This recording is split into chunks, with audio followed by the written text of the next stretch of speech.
99.9% of people store most of their value in our currency, and they have no idea how our current monetary system works. And so when we talk about, do you need to understand something to store your purchasing power in it? I would say no, because most people do it already. And so I think when we look at Bitcoin through that same lens, I think having a shard of an understanding of our current monetary system and recognizing that our purchasing power can be devalued as the monetary supply is expanded, I think just recognizing that and realizing that Bitcoin has a supply cap of 21 million, you can already start to see how purchasing power can increase over time. And so I think having these basic fundamental understandings of Bitcoin's kind of key characteristics is important, because that will give you longevity in being able to stay true during the price volatility. But outside of that, I don't believe that people need to understand the ins and outs of hashing and mining and whatnot to be able to really invest their purchasing power in Bitcoin. This episode of Bitcoin People proudly brought to you by Looking Glass Education, bringing you easy-to-read, beginner-friendly financial education that helps you take control of your financial future. And it's all free, so go check it out. Hello, and unbelievably excited to have with me today two people who I've had before. Not only is it a first in terms of having visitors back, but it is also a first in terms of having two folk on at the same time. Welcome back, Seb Bunney and Daz Bea. Welcome to Bitcoin People. Thank you so much for having us, Carrie. Looking super excited for our chat today. You're one of our favorite people in Bitcoin, so looking forward to the chat. You're lovely. I echo what Daz is saying. I think I listened to every single one of your episodes, and I think they're absolutely phenomenal. Thank you. I'm so pleased. You're the person out there. That's great.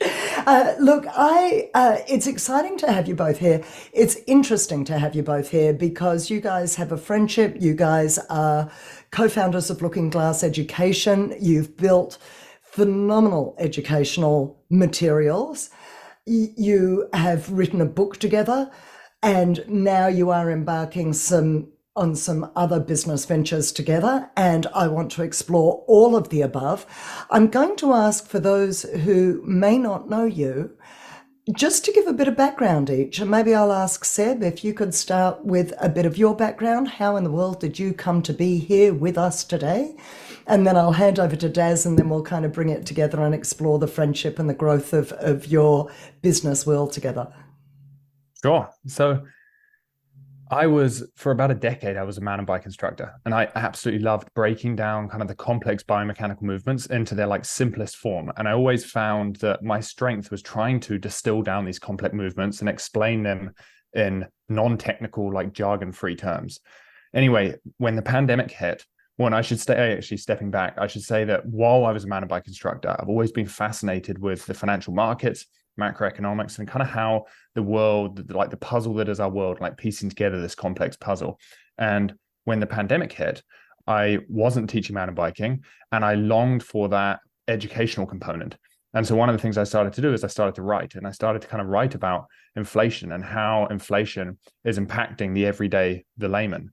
And I wanted to try and write it in this non-jargon, technical free, easy to read, concise method. And people seem to resonate with it.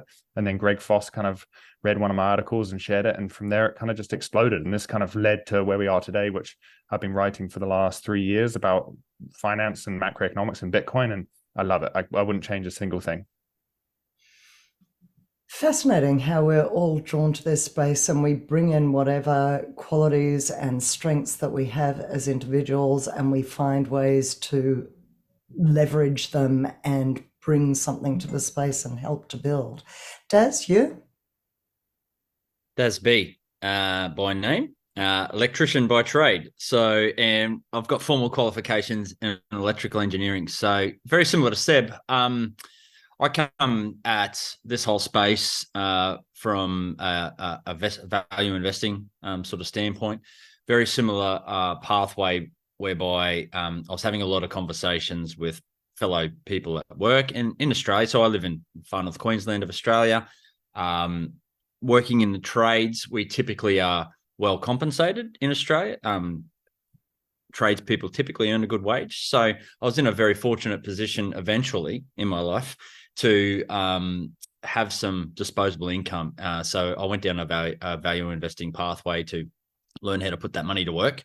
And very similarly to Seb, I noticed I was having a lot of conversations, breaking down a lot of these themes that the sort of everyday folk don't really understand, and really started to resonate with me, just the disparity between what people know about investing, how money works and everything like that, and started putting some of those thoughts into writing.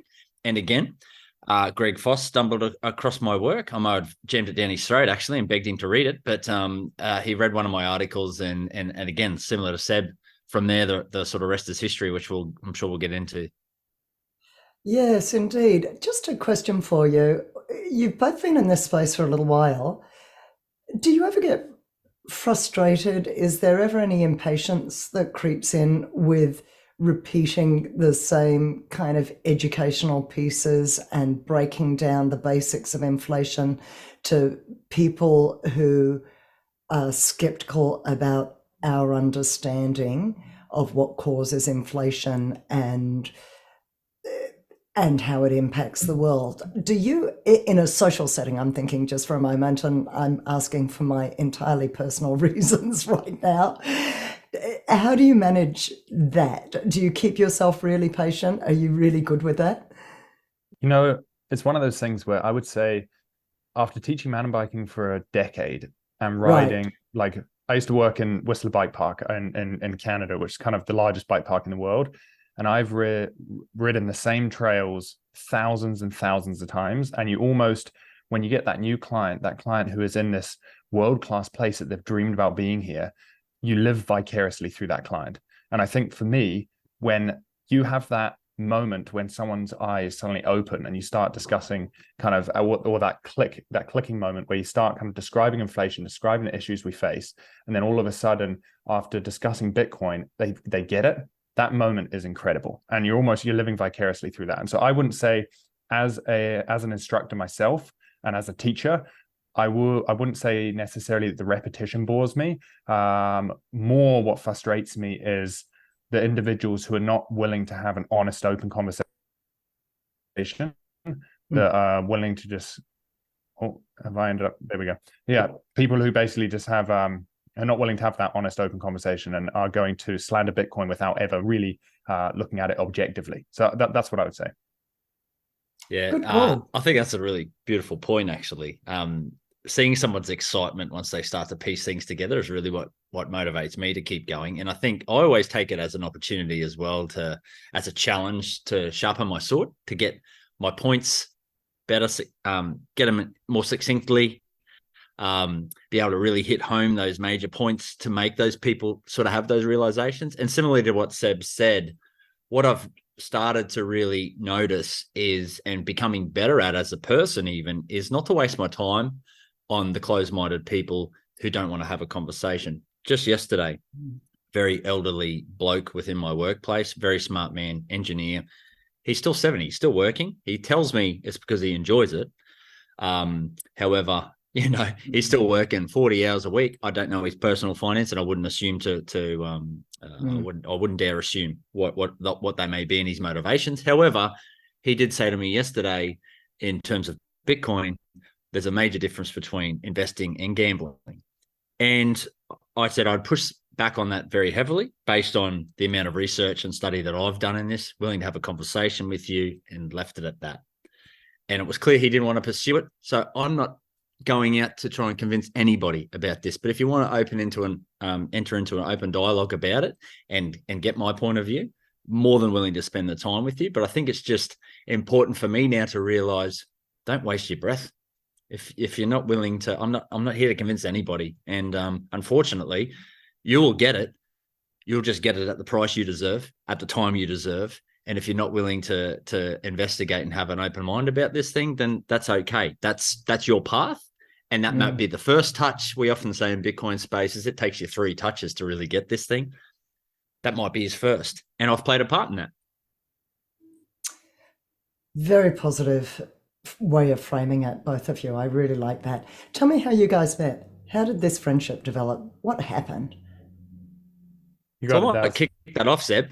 Yeah. So I mentioned earlier that one of my articles that I wrote was on bonds. So I shoved that down Greg Foss's throat, more so from the fact that I'm not a bonds trader. I'm a humble pleb who goes to work every day as an electrician. I don't know what I'm doing. I've got no right to be writing about bonds, right? So this article was about what bonds are, how they work, trying to break it down for the everyday Australian, really was the target audience, but everyday wage earner to understand how do bonds even work? What are they? What's maturation? What are all these complex terms you hear anyone in the macro circles who are talking about bonds, all this terminology that they bring up. So I sent it to Greg Foss to say, look, I've got no right to write this, but would you mind running your eye over it to make sure it's directionally correct? And anyway, he gave me some really great feedback on it and said he loved it. So at the same time, he'd been in contact with another gentleman by the name of Jason Sansoni, who was a surgeon in Wisconsin, saying, I don't understand half the stuff that comes out of your mouth when you go on these podcasts. We need to break this down. So Jason and I since met through Greg Foss, and then it wasn't too long later that Seb Bunney come into the fold. So we'd started having some discussions around building an education platform and what they may look like. Very much spinning our wheels and not really getting any traction. And this is where I'm forever grateful that Seb come into the fold, not only as a friend, which we'll talk about a bit more, but even just being able to really cement the direction that we needed to go for Looking Glass. He brought a lot of really great ideas around what we needed to do. And it was really where the rubber hit the road for Looking Glass in terms of, okay, we've got a framework. Now let's build. Let's stop the weekly conversations we're having. It's time to put pen to paper, so to speak, and start building this out. So that's essentially how we met, through the great connector that is Greg Foss. Indeed. Seb, what was your experience of that? You know what? I think that Daz pretty much covered it outside of, I'd say I wrote my first piece similar to Daz, and my piece was called Where More Isn't Better, Inflation in the 21st Century.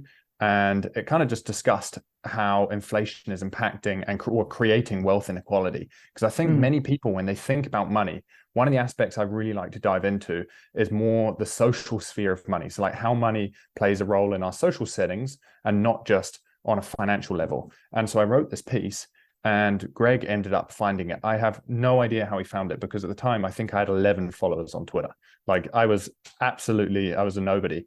Anyway, so I ended up writing this piece, putting it out there, and one of my good friends, so he ended up finding it, he reshared it, and then one of my good friends was like, hey, I noticed Greg reshared it. I know Greg. And I was like, you know Greg? And he was like, yeah, Greg has a place in Whistler in the ski resort. And I was like, no way. So anyway, he connected us, and so we went skiing, and I was just, honestly, I was like a kid seeing like Santa. I was just so blown away. And so anyway, we went skiing. I felt humbled. And he said, I know these guys, Daz and Jason, who are working on this project. Would you want me to connect you? Because I think you guys have a very like-minded approach to education. And so he connected us. And again, like I think Daz and I, there was at the time, I think there was about 4 or 5 of us in the group. And Daz and I just very much connected on our writing style and our educational kind of goals. And from there, we kind of took it and just ran with it. And I think that's how Looking Glass kind of evolved into what it is today. We're just passionate about education and trying to make sure that those on the bottom rung of society and those in the middle class have content that speaks to them and isn't necessarily filled with all of this jargon that kind of very much makes it seem a lot more complex than it is. So when was that? When did the first course or the first materials or the first articles go up on Looking Glass? What was the kind of inauguration date for Looking Glass? I believe we started working on actually like putting pen to paper. I think we've been speaking for a few months, but we started putting pen to paper. I think it was in like August of 21. And then it kind of grew from there. We got the first course out in April, I think, of 2022. And then it's kind of grown since then. We got then a year later, April of 2023, we put out the book. I think those are the dates, aren't they, Daz? A bit right. I'm hoping for the dates, but that sounds a bit right, Seb. Yeah. And so you had a very clear purpose, which was to educate everyday folk. Was there a sense of also, and I think this is a question for a lot of content creators, of where you want it to go, where you want it to be, how you would like it, like where you want it positioned in the Bitcoin world, but also in society more broadly? Is there a sense of how you would like it? Not only the numbers of people looking at stuff, but what's your positioning? Like if you had to give a marketing 101 to Looking Glass Education, how would you differentiate it in the world of financial education? It's interesting. The other day I was actually down at the Vancouver Bitcoin meetup and I did this talk labeled "We Are All Satoshi." And so it's all about that meme, and you guys have probably heard of the meme, we are all Satoshi. And it kind of dives into this aspect that Bitcoin doesn't have a marketing department. Bitcoin is not a centralized company. And so ultimately, we, the passionate individuals that want to push Bitcoin forward because we believe in its existence and the values it provides, we are ultimately its marketing department. And I think everyone has a unique perspective on how money has shaped their lives and how Bitcoin has influenced them. And so I just very much believe that everyone, no matter who you are, whether you're a doctor, a dentist, a teacher, an electrician, a mountain bike instructor, you have a unique perspective on how Bitcoin is shaping you, and you should share that. And so ultimately, I think Daz and I have both come from these backgrounds of sharing our own perspectives on things. And so we very much value trying to, when we look at Looking Glass, taking a step back, when we look at Looking Glass, we have multiple kind of areas at which we create content. But one of those is our deep dives. And our deep dives is trying to share the voices of different people. Like we share your podcast, Carrie. We used to share James Lavish's articles. He's a finance guy. We've shared Greg's stuff. We've shared Kudzai in Africa. And our goal is just everyone's got their own unique perspectives. And we'd like to be able to share those perspectives.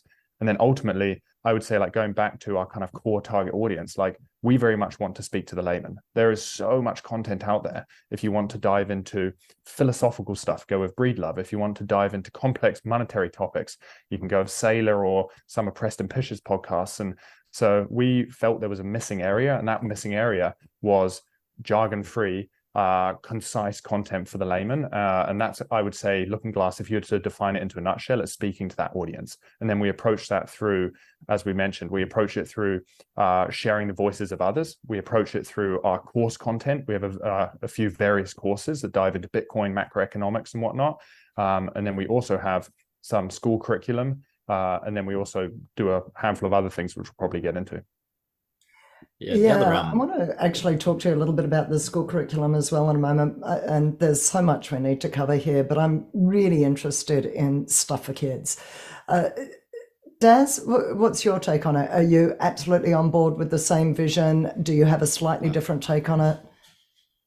No, absolutely. And that's why I think Seb mentioned earlier that is why Seb and I are probably the main people at the helm, is because we do align on so much of that vision. And a lot of that's evolved over time. But the only thing I'd add to what Seb was saying before is one of the overarching themes that we approached this with two main things. Is we wanted a lot of this core content. We didn't want price to ever be a barrier to entry for this critical education. And there's many arguments to suggest that because we put a lot of this content out for free, the courses are free, the deep dives are free, that people don't see value in that.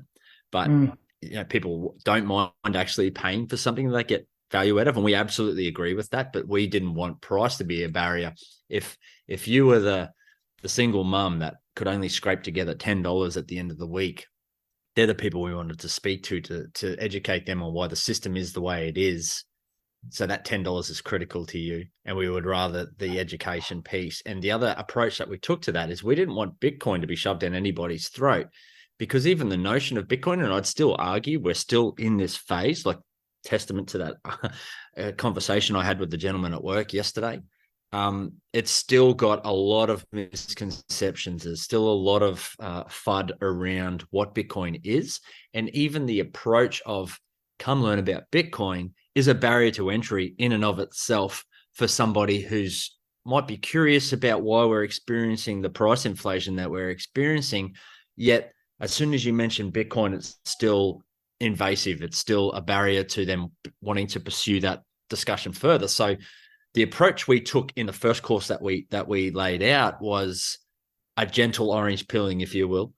Let's hold your hand and very much frame Bitcoin up as an option for your investable future as a layman, as a wage earner, as somebody who's slaving, grinding away in the fiat slave mines, how does Bitcoin fit into the history of money, what the fiat monetary standard is, and how that's really impacting you as a wage earner?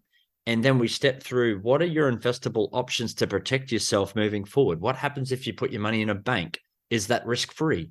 We argue it's not, and why? What happens if you put your money in equities, into real estate, into bonds, into gold? And then finally, why you might like to consider Bitcoin as part of your investable future. Why it makes sense, and as our thinking has evolved over time with this, it is really the missing piece for wage earners to get ahead. It is the savings vehicle that was robbed from us over time with this inflationary fiat monetary system that we have.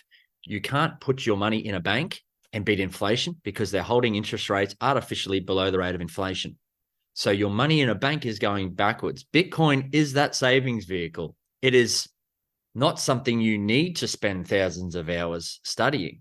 It is the simplest way to invest and get ahead and increase in your purchasing power over time. So you don't need to be tracking the real estate market. You don't have to get into over-leveraged positions in real estate market and over-indebtedness. You don't need to read all the balance sheets and the quarterly reports from all of these companies. You don't have to put your money into passive investment vehicles just hoping that the momentum increases your purchasing power. There's a whole heap of risk that comes with your traditional investing vehicles. And we argue now that Bitcoin is the simplest thing you can do. Is you simply work hard, you put your nose to the grind, you put what you can spare aside for a rainy day, and over a long period of time, your increase in purchasing power goes up exponentially. And it is the simplest form of investing. And that's why it speaks to wage earners. And that's why we're so passionate about getting that message out. Such great explanation. It's just testimony to how good you guys are educating, that you can put that so succinctly and so simply and so powerfully, but exactly as you say, not shoving it down anybody's throat, but just saying there's an alternative. There is something that can get you, there's an escape valve. You wrote a book, you kept it very, very simple, and you've really explained a lot of the base terms.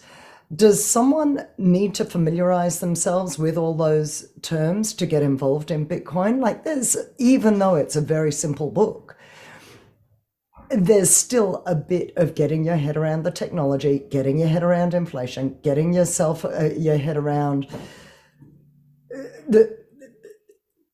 it being a savings vehicle, so the currency side of it as well as the technology side of it. So it can still, for all the simplicity out there, can still seem daunting to someone first getting in. How much background knowledge do you think someone needs to get involved? You know what? Throw it to you, Seb. Yeah. I would say that when we're talking about money, the majority, I wouldn't even say the majority, I would say 99.9% of people store most of their value in our currency, and they have no idea how our current monetary system works. And so when we talk about, do you need to understand something to store your purchasing power in it? I would say no, because most people do it already. And so I think when we look at Bitcoin through that same lens, I think having a shard of an understanding of our current monetary system and recognizing that our purchasing power can be devalued as the monetary supply is expanded, I think just recognizing that and realizing that Bitcoin has a supply cap of 21 million, you can already start to see how purchasing power can increase over time. And so I think having these basic fundamental understandings of Bitcoin's kind of key characteristics is important, because that will give you longevity in being able to stay true during the price volatility. But outside of that, I don't believe that people need to understand the ins and outs of hashing and mining and whatnot to be able to really invest their purchasing power in Bitcoin. However, I would say that once you start looking at Bitcoin, once you start putting some of your purchasing power into Bitcoin, naturally it's a draw. I find it's a magnet. Like I initially went into it, many people say you go into Bitcoin for the asset, for the appreciation, and then suddenly you stay for the outcome, which is that I believe it's going to change the world. And so I'm now looking at Bitcoin from the humanitarian aspect, the philosophical aspect, the social aspects, far and above beyond just as a monetary component. And so I think that for the average individual, once you start investing in Bitcoin, you start looking at Bitcoin very differently. You start looking at the world very differently, and it almost draws you in. But you don't necessarily need that understanding to invest in Bitcoin. Yeah, and I'll just couple with that. The volatility piece is really like why we wrote the book was really around, we sort of looked at this as an evolution of thought. It was the first iteration you might land on our offerings, on our course, and you think the why around you might want to own Bitcoin. And then because of the short-term volatility that you absolutely will experience for now, we thought it was very important to provide another resource to help with the conviction of understanding why you own Bitcoin.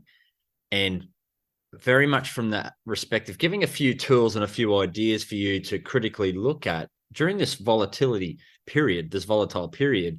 If you had a sharp dip, how would you think about, has anything changed in the thesis around Bitcoin?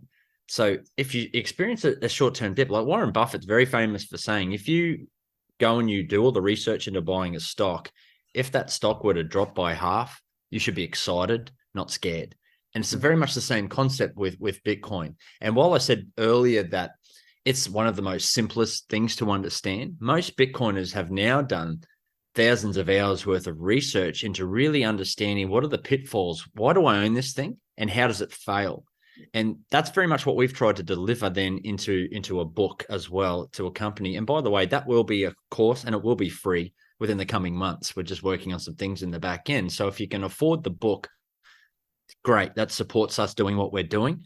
And we're very appreciative for every sat that's hodled because of the proceeds of that book. Helps us do what we do. But if you can't afford the sats, again, that knowledge will be free. It's just it'll be available in the coming months. And it was very much framed up in that respect that now you just need to understand what you own and how do we distill down the thousands of hours worth of research into something that's bite-sized for wage earners. Because we are absolutely conscious of the fact that there's a lot of time at work, and the kids are spending a lot of time in daycare and at school and after school care. By the time they get home, fix dinner, get the lunches ready, get the school clothes ready for the next day, they've got about an hour spare. They're going to watch mind-numbing Netflix and they're going to go to bed and they're going to do it again. And so what we've tried to do then is like, how do I take this thousands of hours of research into really understanding what you own to in order for you to prepare for this short-term volatility, to be comfortable in what you own and understand that it's not breaking, it's not failing? How do we take that thousands of hours and distill that down into a bite-sized chunk? And that's really what we tried to achieve with that book. It's 160 pages long. But we also understand, and I'm sorry, I'm going on a bit of a rant here. We also understand that not a lot of people read. So that's where the course can help supplement this. So the course will be, it's obviously you'll read the course, but we're also going to provide the audio recording for that content as well. And Carrie, you're doing an amazing job in helping us with this so that people can listen to that as well on their commute to work. We're going to integrate it into a podcast. It's going to be embedded into the coursework online, so that there's just a different approach to how people are going to learn. And podcasting is a great way of reaching most people, because you can do it on the commute to work when you've got 5 minutes, when you're doing the dishes, when you're prepping the lunches. You can stick some earpods in, tune the kids out for a little bit, and just and try and learn via that medium. It feels to me almost as if, as you're saying this, as the cycles go by, with each successive cycle, a couple of things are happening. That technology is getting simpler. So we've got layer 2 apps and we've got wallets that are really user-friendly these days. Incredibly proud of myself. I need to tell you, I'm so put off by technology. I'm whole next generation. I'm not naturally good or comfortable. I went to a gig last Saturday night in Sydney. Nick Bhatia was speaking there. I went over and I bought his book. And of course, just as a use case, this is interesting for me to think about. Aussie dollar's absolutely no use to him. He doesn't want my cash.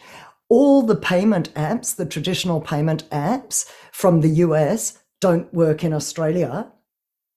Got out my wallet, sent him some sats, all over and done with in less than 10 seconds.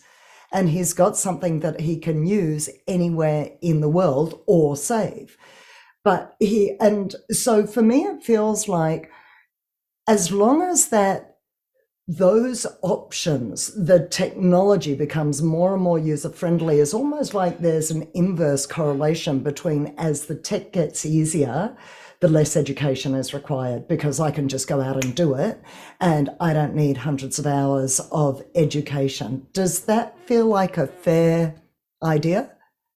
Absolutely. Yeah. And I think that also is coupled over time.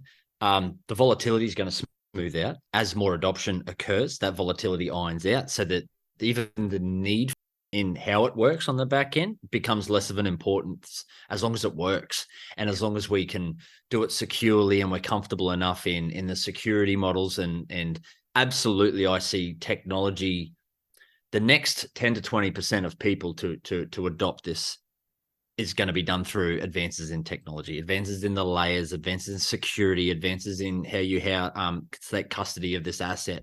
All of those things is an evolution, and that's the pathway to adoption and mass adoption. Seb, your thoughts on that? It's interesting. I was talking to one of my good friends, and this isn't firsthand, so I'm kind of relaying a story, but I believe it's Eric Kaysen. He has kind of a podcast series that he does with a few other, John Vallis, and I think it's American Hoddle and a few others. And they're discussing setting up this kind of service of sorts, which is basically for the children of Bitcoiners who are going to inherit their Bitcoin, rather than just inheriting Bitcoin because they don't necessarily have that deep understanding of why Bitcoin, what is the value of Bitcoin. They have to go through some form of, because obviously with Bitcoin, you can have some form of inheritance with whether it's smart contracts to release quarterly or after certain milestones have been hit. There's educational milestones that these kids have to reach before they can get access to their Bitcoin, so they can show that they understand the like core tenets of what it means to be a Bitcoiner, what it means to have like that time horizon where you're looking into the future to build security and stability rather than just spend it in the short term to meet needs and whatnot. And so I think that when it comes to Bitcoin, I very much agree with what you're saying. I think as technology advances, it's making it easier for us to access Bitcoin. But at the same time, that doesn't necessarily mean that we need to understand the deep intricacies of Bitcoin, but it's good to have that foundational understanding of the key tenets surrounding Bitcoin. One of the areas that to me feels like it continues to be a little bit tricky is self-custody. It's something that not everybody is used to. So I've literally just been in contact in the last 24 to 48 hours. So I got my friend's mother into Bitcoin near the top of the market. Anyway, let's not go there. But now she wants to, I've been trying to push her for a little while to get her Bitcoin off the exchange and into self-custody. But all of this is really very daunting for her. So I've offered to drive out to them. They're about an hour out of Melbourne, and help her set up, because she hasn't got even a laptop that she can easily bring in to me. So I can do all of that, and I can help set her up on I've recommended a Bitbox, and I can help her set all of that up. But at some point, because she's, I don't know her exact age, but at some point she's going to pass. She's planning to hold this for the long term. She's going to want to split that between her daughters.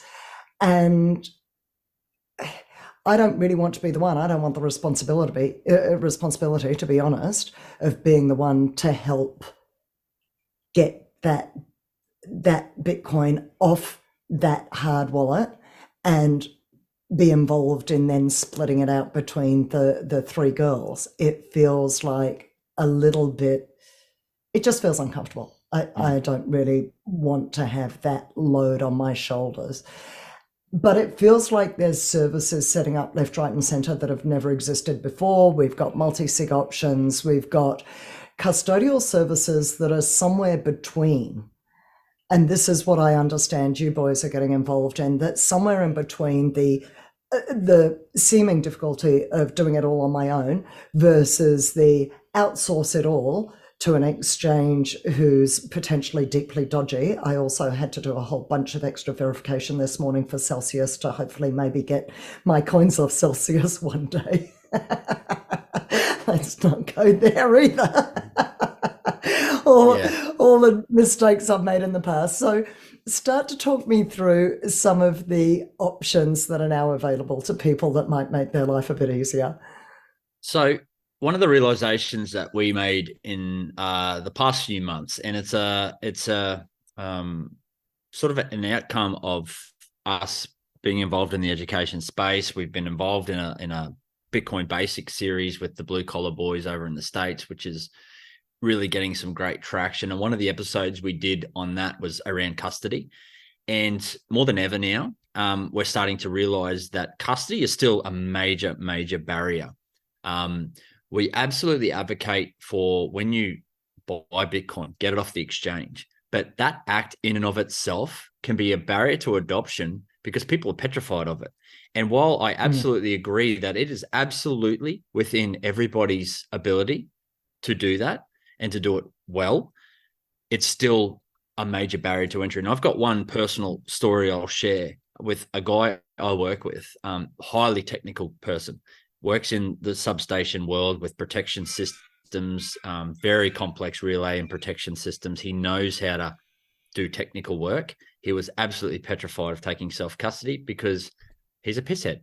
He likes going out on the weekend, and he just knows that he doesn't handle paperwork and that side of his life very well. Single guy in his 30s, was absolutely petrified. So when FTX blew up, FTX was obviously a massive exchange that had, quote unquote, a lot of Bitcoin, which they never actually had. So it's another story for another day.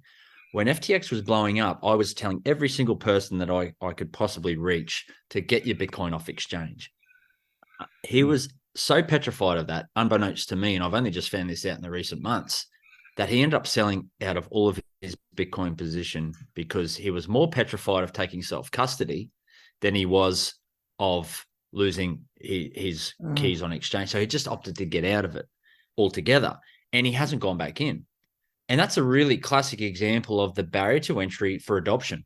He was already a Bitcoiner. He gets the thesis. He gets why he owns it. He's probably not down the path as far as most of us, but he couldn't get over that responsibility of holding his keys. And this is where the realization occurred for Seb and I, coupled with we after that custody episode we did with the Blue Collar Boys, we were bombarded with inbox messages through the DMs for people just needing help. Talk me through it. What's the best way to go about this custody? So as a result of that, we've set up a service on Looking Glass called Coddle. And it's basically it's a little bit of a play on words. Us Bitcoiners like to mix with the word hold. We turn it to hodl. Same with cold storage, right? Coddle. And it was a clever little play on words from Seb to say, we don't think there's such a thing as an overprotective approach to self-custody. So we will absolutely coddle you through that process. And that's the sort of premise behind what we're doing. So that service is a paid for service, but you can book a time with Seb or I to sit down with you and hold your hand via a video call to set up. We go through how to set up your wallet, how to record your seed phrase, how to back up that seed phrase. We get you to send Bitcoin to your hardware wallet. We get you to wipe it. We get you to recover it. So you've done all of the best practices with taking self-custody while we're there to hold your hand. We give you a copy of that recording, and we absolutely encourage you to then wipe that device, destroy that seed phrase, and go and do it all again by looking at the video and stepping through it again. Now that you've gone through the process, we've made sure you've done it all. And then that just puts another layer of protection in the fact that we have not seen your seed phrase. We take controls through that process around making sure we can't see your desk where you're writing and all that anyway. But we're just trying to encourage that practice. And then one of the things that kept popping up for us was, and this is, I'm happy to share my personal story in regards to this, Carrie. So I've obviously down this route for quite a while, been thinking a lot about my self-custody solution at home. And I started with single sig, evolved to single sig with a passphrase. I then evolved to multi-sig. And I got to this point where I had too many keys. and the management of those keys and the separation of those keys kept playing on my mind. And then you inherently have to involve some trust. And then it's like, now I've got to go and verify that key, make sure it's all okay. And it's a friction, and I'm adding complexity to this thing, which I'm not trying to scare anyone off with this, but it then introduced complexity around the estate planning, like you've rightly sort of already alluded to, this notion of how do I hand this on to my kids? Now, as a good example here, I've written a book called B is for Bitcoin, and it covers all of these things, including custody. I can't get my wife to read it. I've written this book and she still hasn't read it. So my backup solution was, like, I sat her down one day and said, okay, this is what you've got to do to recover it. And she went, I'm going to fuck this up. Sorry to swear on your pod, but that was her exact words to me, looking me dead in the eye. So then my default was call my mate Mitch. Mitch, I work with Mitch. We go to the meetups together. We go to Bitcoin Alive together. And while I trust Mitch implicitly, I trust him with my key, there's a good chance I will die to work at a high voltage electric. It was a non-zero risk. So that's my backup. And then I'm just starting to really understand the complexities. While it's okay for me, I was introducing a lot of complexities that put my ability to hand that onto the people I care about most at risk. And that's where in the last few months, we've started having conversations with Peter Dunworth and Andy from the Bitcoin Advisor. And unbeknownst to me, they've come up with a collaborative custody solution. And it was the solution I was looking for my own net wealth. Now, there's a few things to explain with that.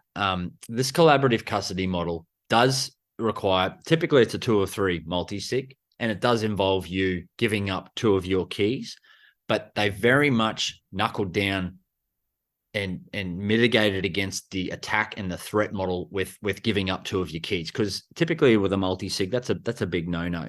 But at this stage of the game, and it sort of plays onto this notion around technologies evolving, but we're very much satisfying a need that exists right now with making sure that your inheritance plan and your estate planning mechanism is catered for. So what that enables me to do is treat my stack in a different light. So I've got my self-managed super fund stack. Now I'm starting to think about splitting out my personal stack into an inheritance stack, the stuff that's not going to see the light of day. And then I've got the personal stack that I'm going to keep, probably on a single sig with a passphrase separated, that I can get my wife to grok. I can get her to deal with that.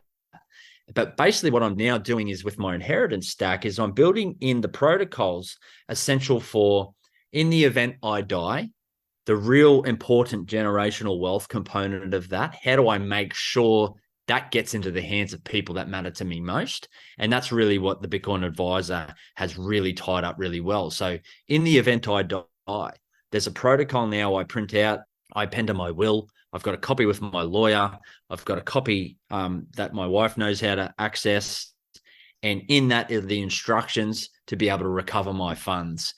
If she's not, or the next in line might be my mother-in-law or my father-in-law or my mother, father, sister, cousin, whoever that next in line is, they don't need to be a Bitcoiner. They don't need to be able to understand the technological aspect of it. They just need to know who to call and how to recover the funds. And then more importantly, what do I do with those funds? Now, where I think the Bitcoin Advisor and Peter Dunworth's experience and expertise really comes into the fray right here is Peter Dunworth has been handling high net worth individuals' money for decades. He's very, very experienced. And what's really important to understand is if you're in Bitcoin now, the chances are you're going to be a high net worth individual in only a short amount of time. And it could be quicker than we realize. So what Peter's doing is bringing a lot of the learnings from how high net worth individuals think about asset protection and money and inheritances, and he's bringing that to Bitcoiners, because we will be high net worth individuals, and it is absolutely time you need to start thinking about what's going to happen if something happens, including tax implications and all that. And while he can't give legal or financial advice or anything like that, we focus on the advisory around handling your Bitcoin. but we can also start to kick in some of those thoughts that the conversations that you can go away with and have with your lawyer and your accountant around setting up the structures to be able to maximize the distribution of those assets to your loved ones. So there's trust you can set up where you can make sure your kids get, they don't get all the Bitcoin when they hit 25 because they're going to go, be the spoiled Paris Hiltons of the world and just party it away. But they might be able to get enough for the deposit for their house. And then at 30, they can get a little bit more.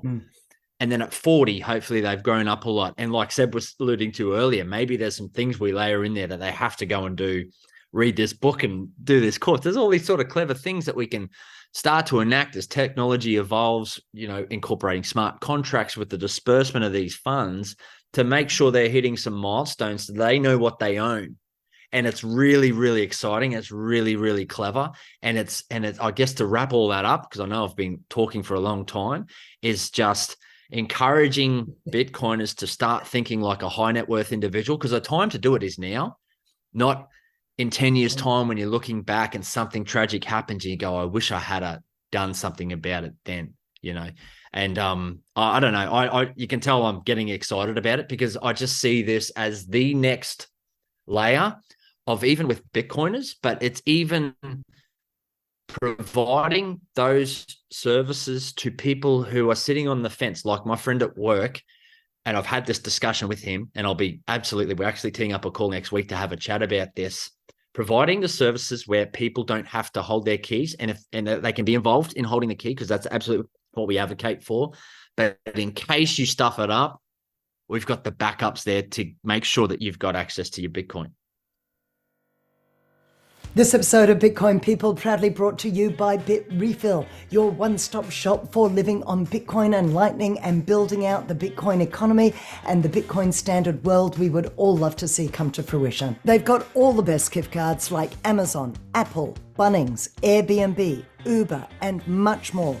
Coles and Woolies for your groceries, Bill Fairies to pay your bills, BP and Ampol for your petrol. You can do your hotel bookings or top up your phone credit or buy a gift or phone credit for a friend or loved one overseas.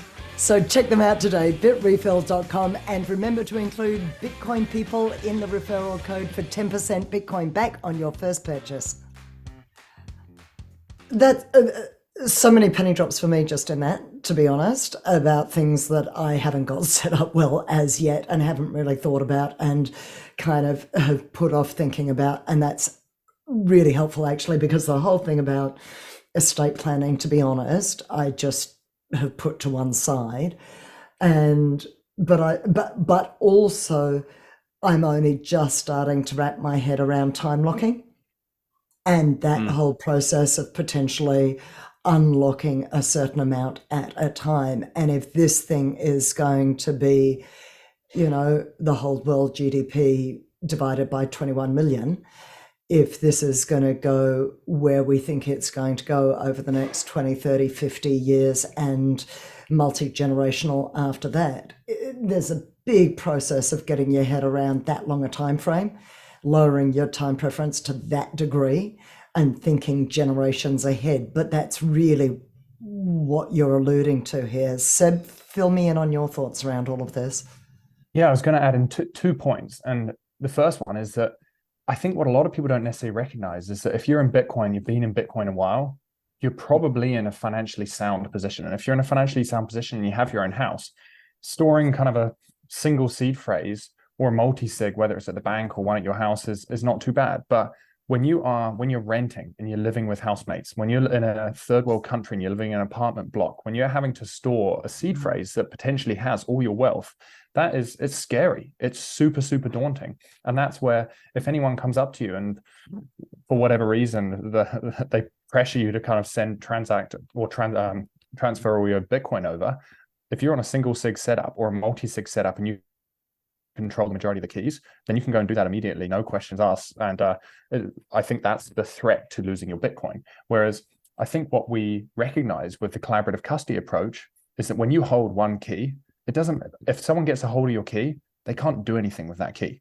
It's not a single sig setup, and it's not a multi-sig setup where you hold the majority of your keys. And so all of a sudden, it's effectively useless to that individual. And then you can then go back to us or BTC Advisor we can issue a new key or set up a whole new vault so that that key is now useless, and now you've moved your Bitcoin into a new vault. And it's also the second point, which I'll add, is Daz mentioned that the difference in collaborative custody versus a traditional multi-sig is that in a traditional multi-sig, you would hold the keys, or say one other individual would hold one key and you would hold two keys. So you still have the majority of keys. In this collaborative custody approach, what ends up happening is the standard approach is that you hold one key. We, as through the BTC advisor or in partnership with BTC advisor, would hold a second key, and then say Unchained or Casa, the multi-sig wallet, would hold a third key. And what that means is that no one party has control over your Bitcoin. So if BTC advisor, they can't initiate a transaction or send your Bitcoin because they only hold one key. And then Unchained in the wallet, they also hold one key, but they can't initiate a transaction. They also don't hold two keys. So what ends up happening is ultimately you're the only one that can initiate a transaction, and in partnership, whether it's with Unchained or whether it's with BTC advisor, that's how you move your funds. And so I think it's really important just to note that, because that also means that if you lose, as you mentioned, I know people that have lost their seed phrase or lost their private key. And if you lose your private key, you're screwed. Whereas the incredible benefit of this collaborative custody is no one party can move your funds. But at the same time, if you lose your key, it's phenomenal, because you can then reach out to BTC advisor. BTC advisor, if you give them authorization, they can then communicate with the vault, and the vault, like Unchained, then able to collaborate to be able to issue you a new key, and then you're on your way again. So now you've kind of mitigated that risk of losing a key. And to me, that is phenomenal, because I know for a long time I've been storing my Bitcoin on a single SIG wallet, and it's petrifying knowing that, like, man, if my house burns down, am I going to lose it? Or I don't know, did I write down my single signature seed phrase correctly? And I think that's one of the benefits of collaborative custody, is it very much removes many of the traditional faults with single sig or even multi-sig when you're managing all the keys yourself. And it's really important to know that. I have to admit that I ended up advising my friend's mum to go to the Bitcoin advisor for exactly this reason. I don't think I understood all the ins and outs of it the way that you've now described it to me, but the more that you talk, the more it makes sense. Is there anyone else? I mean, we're talking about the development of these technologies and these solutions in the Bitcoin sphere. Is there anyone else doing anything like this that you know of? Is this taking off as a more common solution? I'm just curious about not to this degree. Yeah. Not to this degree that I'm aware of. I would just add to that collaborative custody is not new. And that's why we're leveraging off at the moment, you know, the Unchains, the Casas, Nunchuck. I've got collaborative custody options as well. I think it's only a matter of time before more people opt in to these types of things. And while you've got we always talk about creating trustless systems, mitigating against the trust of any parties. But what this is doing, like Seb has said, is like it's dispersing that trust model amongst many, so that they can't collude. There are a lot of controls around the fact that you know, you're not giving up trust. You're still in the driver's seat of that offering. I think this is the key to the mass adoption of the next 10 to 20% of people, which we've mentioned a few times already. Is there's self-custody. The next wave that's coming is this ETF will be approved in the US. After that, the banks see this as a regulated asset. As soon as it shifts into that space, banks will absolutely want to offer you Bitcoin. They will want to hold your Bitcoin, and they will want to rehypothecate your Bitcoin. So this trust system, it's coming anyway, because that's what they're used to doing, without realizing the attack vectors that exist in the traditional system. They're just going to co-opt and use Bitcoin in the same way that they do with currency. Now, the model that we're introducing here is this bridging, where you've got to put a little bit of trust in, but we're mitigating against those trusts and trying to adopt the practices of self-custody and the methodology around self-custody with still giving you absolute control. So there's absolutely zero risk of rehypothecating your assets. There's absolutely zero risk of collusion between two entities, because you control it all. We lock it down with 2FA. There's video calling you can put in to put that extra layer of security in, so that you are the only one who can initiate a transaction. And in the event that something happens to you, then we've got the legal framework behind normal estate planning protocols around, upon presentation of your death certificate and notarized death certificate, and as executor of your will, you can approach us to then go to Unchained. You approach us as BTC advisor to go to Unchained and say, look, this is the executor of this person's estate. Here's all of the instructions that they've signed up as their estate protocol, and this is what we're going to do. We remove the 2FA. We go with that person and say, okay, what do you want to do with these funds now? Do you want to set up the same structure, another 2 or 3 multi-sig, or would you like that in single custody? Do you want us to move it however they want to do that, in line with your instructions from the death, from beyond the grave, around how you want that handled? And I think that's really the value proposition here, and what most people in the space, to our knowledge, haven't really grokked yet, is how do you tie all that up without giving up too much trust? And it's, as I said, it's the bridge between, I think, what's coming.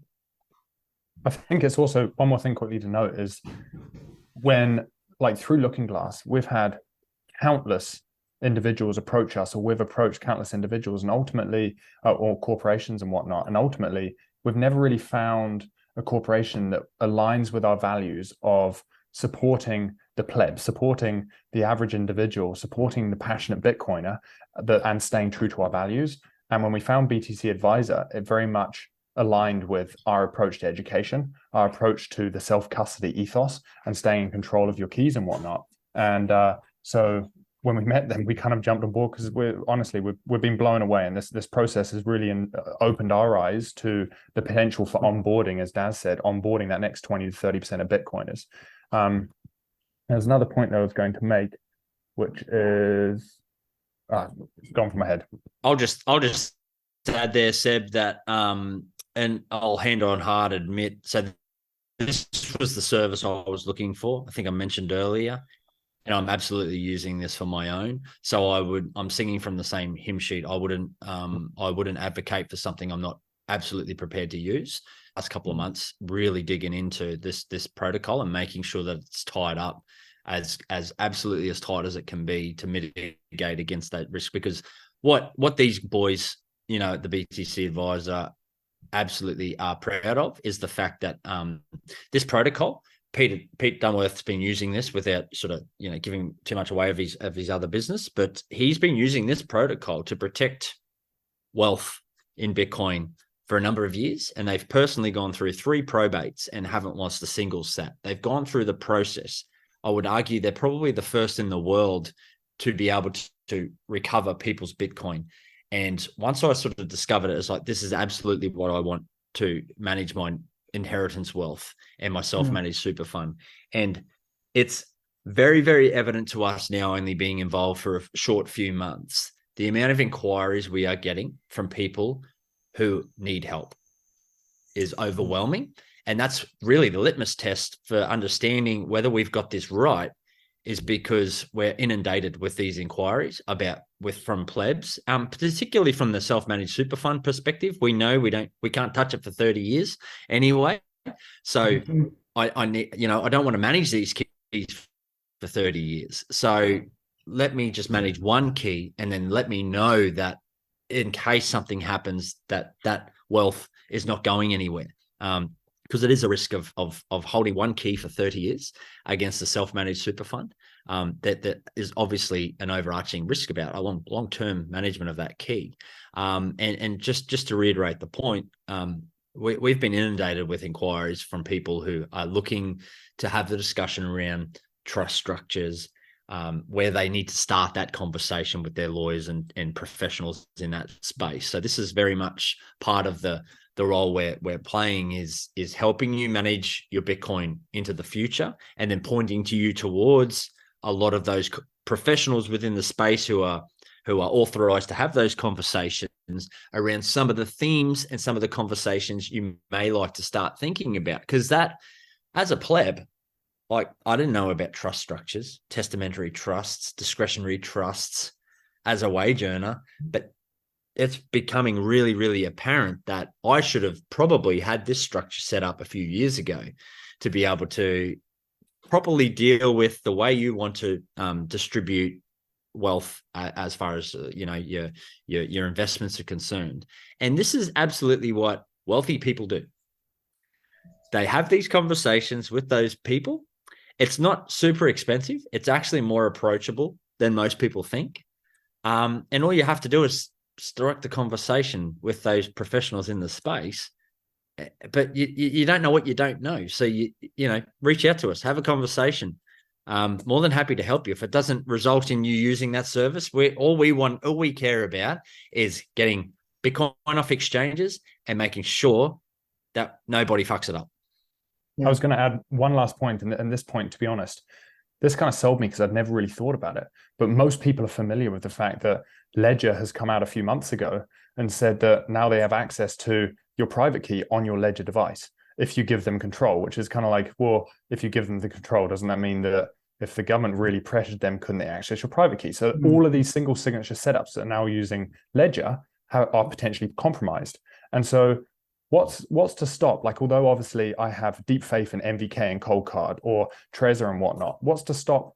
I don't understand the tech behind these things. I don't understand the software that's running on these things. And so I can't truly say for certain that my private key is not going to be compromised in the long run. And so because of that, when I started digging into the collaborative custody or the multi-sig approach, what I started to realize is that when you have a collaborative custody approach, that means that it doesn't actually matter what hardware device you're using, because your key is obviously separated between, you've got BTC Advisor holding a key, you're holding a key, and say Unchained is holding a key. It doesn't matter if you're using a Ledger, it doesn't matter if you're using a Trezor, it doesn't matter if you're using a Cold Card, because even if they pull your private key, they can't do anything. They've got one of the three keys and they don't even know what key is involved in what vault. And so again, it's indifferent as to the hardware device you're using. So a question that's been playing on my mind for some time is, does Bitcoin help? I'm thinking women. Well, I've got two groups of women in the back of my mind. There's a plague of homelessness amongst women over 55. And so clearly the savings technology is, has some value to the cohort who have missed years of work and who are behind on their super, et cetera, et cetera. But there's another cohort who particularly worry me, which is those in abusive relationships.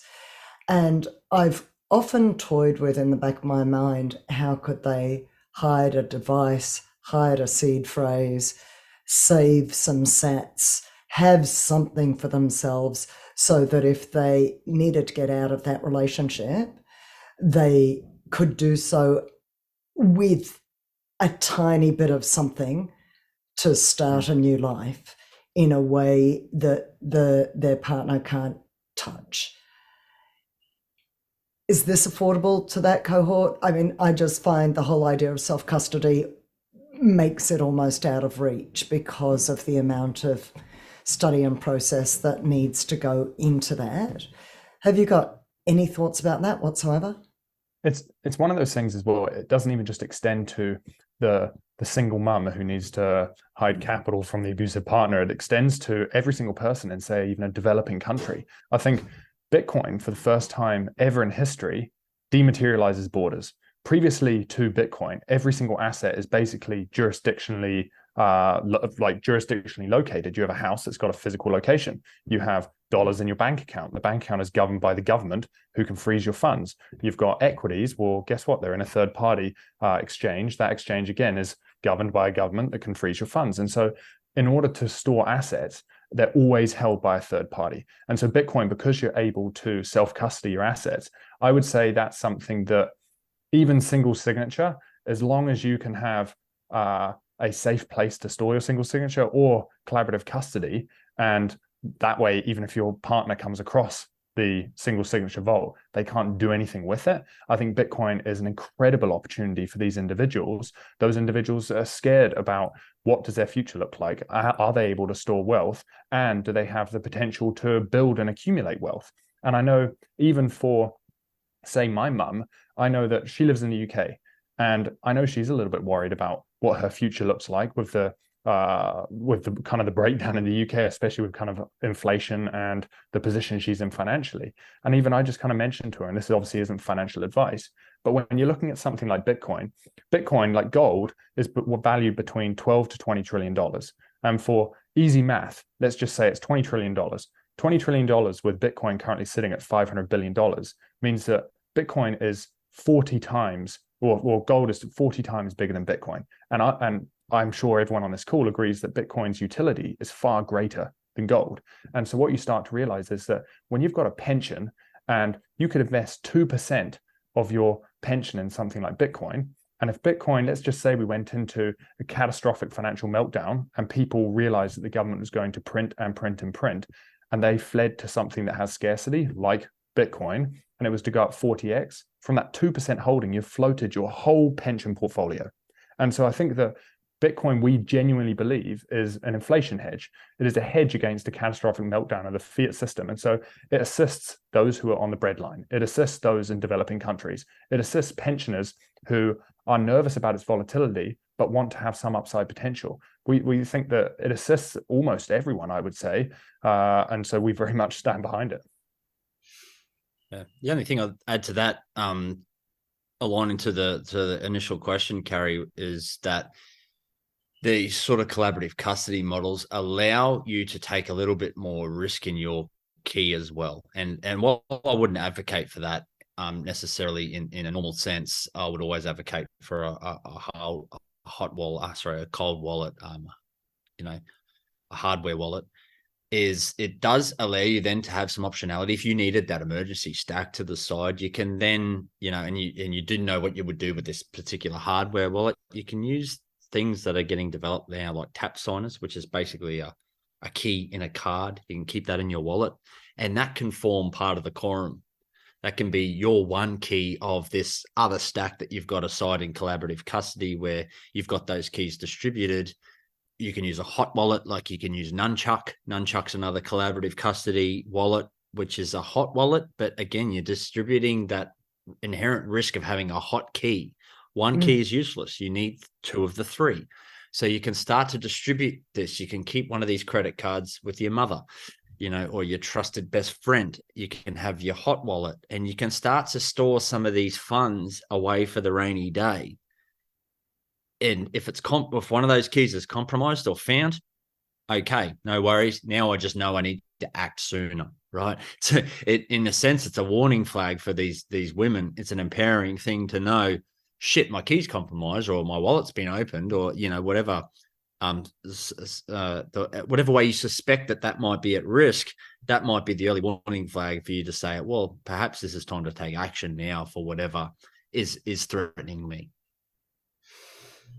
Gee, I'd love to get that education out there to those, to those groups. So slowly but surely, I don't know how we can target. Well, we'll be releasing a course. We're going to start working on a custody course. And that's a great point, Carrie. We'll talk to you offline about exactly your thoughts, because we can absolutely keep that. That's a really great point that we probably as men aren't as close to. That we can absolutely make sure as part of that education piece. I think it's a really powerful message. Yeah, I mean, this is one of the difficulties with Bitcoin, as you said earlier, Seb. Ultimately we are the marketing and sales arm of Bitcoin, us enthusiasts, but it does mean you can't do so much of a targeted marketing campaign aimed towards specific people, because the budget isn't there. There is no business, there is no corporation who, with the budget to direct accordingly. But gee, it would be great if you could get into domestic violence services, that kind of space, to help people out and give people those ideas and that education. Different kind of conversation. there's a sort of side thought that comes to mind too, Carrie. I was having a conversation with somebody the other day around what can I do for Bitcoin, right? And this notion around are we absolutely saturated with Bitcoin content now? There's a lot of talk about, you know, podcast fatigue and all of these sort of things. And what I would say to that is that anybody who's been in this Bitcoin space for quite a while really does start to realize how Bitcoin weaves into every fabric and every avenue of society in so many different ways around what they can be doing. Starting a new Bitcoin podcast might not be the thing, but what are you good at? Most Bitcoiners who are here are probably been obsessive about something at some point in their life. So they're probably really leaning into mountain biking, or they lean into guitars, or they lean into. So what is it that you're passionate about? And how does Bitcoin interact with that passion? And start your podcast around that. So to your point earlier about how do we get that message to those women is start the podcasts that speak to those women. And then at every opportunity, weave into where Bitcoin fits into that thing. So there's podcasting is a great way for people to build a bit of a following, build and speak to their passions. And it's such a low cost to production. It's very accessible for most people. Like, look at us. We've got a couple of laptops. Some of us have got some pod mics, very cheap, very accessible. You don't even need that. Start the conversation around what you're passionate about, and then identify how Bitcoin weaves into that conversation. And then all of a sudden, we're starting to bridge out that conversation to all of those other audiences because they're listening to you about your passion. They're not listening to you about Bitcoin. But that might be, like we said earlier, the second or the third touch point that you needed for the mass adoption around, now I'm hearing Bitcoin as it relates to mountain biking, or I'm hearing Bitcoin how it relates to this guy who's jamming on the weekends, streaming sats, or it now speaks to that poor lady who's seeking help in the domestic violence situation. She's leaning into this podcast of experiences of women who've been through this before. And now all of a sudden Bitcoin's playing part of that conversation. There's your third touch. Now I need to go and explore it. Interesting ideas. And I've just met with DJ Valerie B. Love. And of course, her podcast is originally around music, and she ties Bitcoin into her passion for music. We know Amy Taylor is out there doing Be You Get Paid. And so that's a coaching audience rather than a Bitcoin audience, but she weaves in Bitcoin and she speaks to a lot of Bitcoiners. So Amen. It's a really valid point that you make. Any other ideas on that, Seb? I would say, and this is where I think everyone has their own unique perspective, which is like for the last 10 years, I've been studying psychology and I'm training to become a somatic therapist. And what I started to recognize is that money ultimately is influencing even, say, the family unit. And so as money is losing value over time, parents have to work more. And as parents have to work more, that means they're spending less time with their children. And since the departure of the gold standard, we've seen rising rates of ADHD, we've seen rising rates of obesity, anxiety, depression. These are all coping strategies because people are not having their emotional needs met. And so what you start to realize is that money weaves its influence into every single thing we do. And Bitcoin can play a role in the long term at giving parents back their time, giving their parents back time so they can spend time with their children.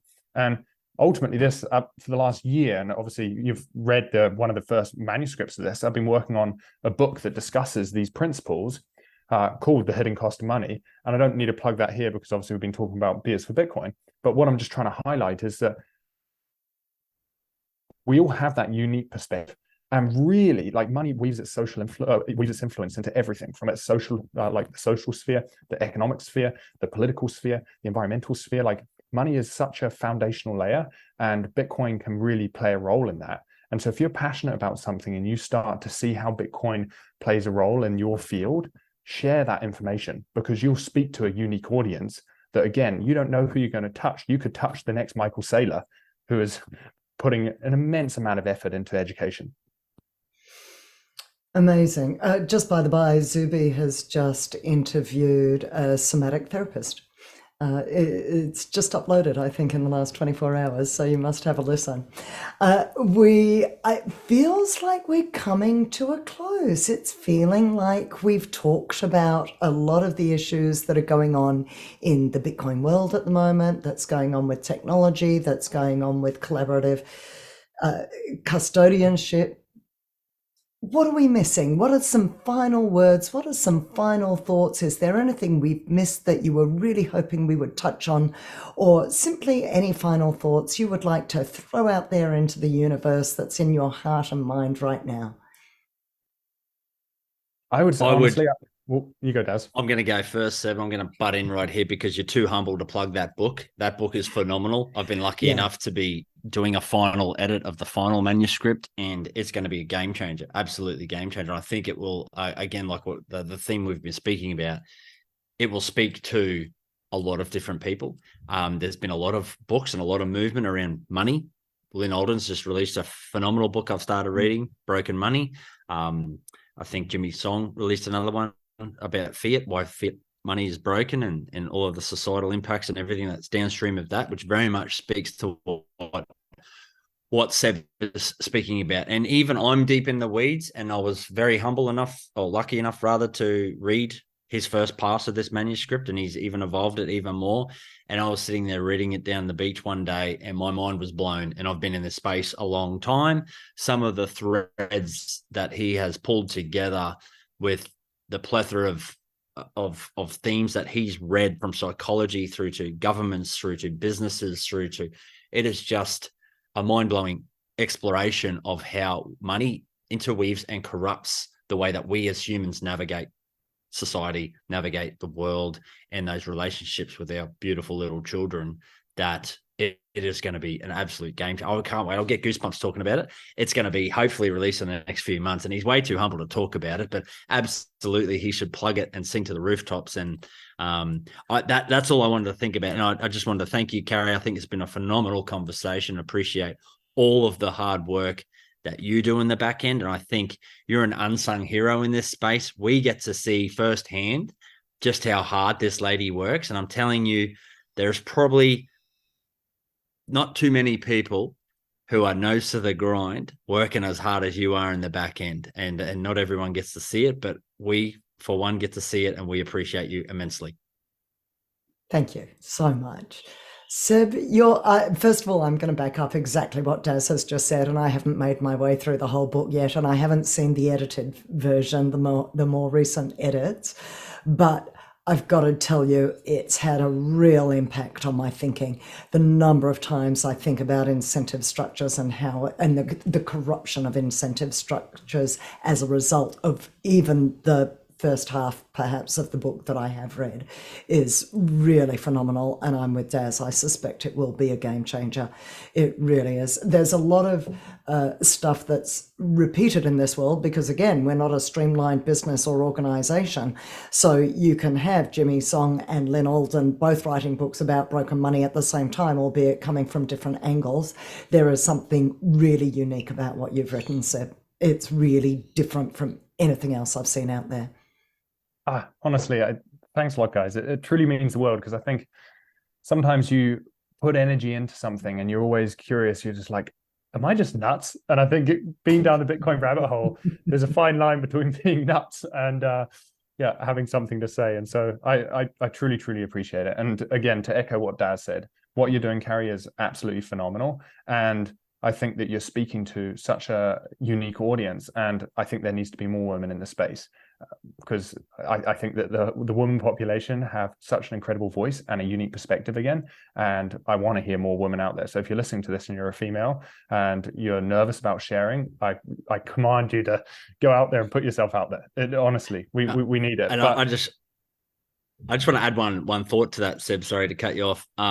It was phenomenal to see the women. The presence in the Bush Bash in Cairns that we recently held, 35% in the crowd were women, which is, I believe the highest ratio we've achieved. So it's really, really encouraging to see that it's not just, the men starting to peel back the layers. And what's interesting to see as well, and sorry to harp on and plug this book again, but some of the phenomenal feedback we've received from some women in the community is that women are really actually resonating with that book as the first touch point. Beers for Bitcoin, sorry. Yes, not Seb's book. Beers for Bitcoin, the one that's released. The feedback we've received is that women are actually really resonating with it as their first thing that they read in Bitcoin. We always sort of be the second, third, maybe fourth thing you'd read in Bitcoin. You'd come to it from the why, and then you'd want to understand the how and what around Bitcoin. Whereas the feedback we received was that women are really from understanding, oh, wow, this is what this thing is. And then they're going and discovering their why. And I think that was just really, really phenomenal and humbling feedback that we received recently from Farmer Jen, actually, was the one who first said that to us. But she's not the only one who said that. Also, Pringle Stacks. Hello, Sil. Love you. She's given us that feedback, and we've received it quite a few times now, which is absolutely mind-blowing to us because, we're obviously not what you imagined. Two guys who have no idea. Amazing. And yeah, I was blown away by the female presence and thrilled because I'm going to Bitcoin and Brews here in Melbourne tonight, which is once a month, and I am often the only woman there. And to come to Palm Cove and have that many women there is just heart-opening for me. It was really a beautiful experience. I do think that there's a book brewing for you, Daz.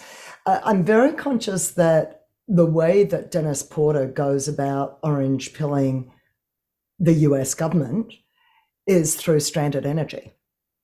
And I've never seen a user-friendly book on mining and energy.